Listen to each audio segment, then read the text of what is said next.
مع حرارة الصيف ورياضتي مرة مهم إنه أعرف نوع بشرتي وأعمل لها تنظيف بشكل مستمر.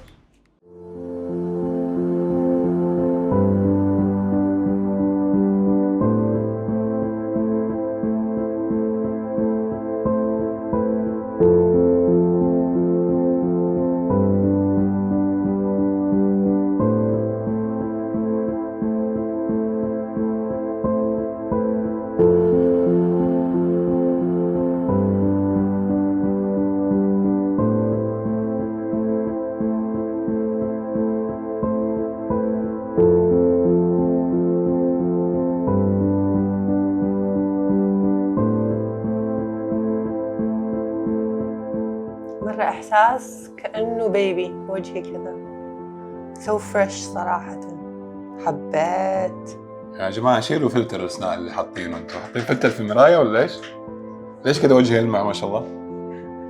لا ما شاء الله، الله يعطيكم العافية، والله أبدعتوا، وحخليها عادة شهريا مبدئيا نقول أجي أسوي تنظيف وأسوي نظارة، ويعطيكم ألف عافية.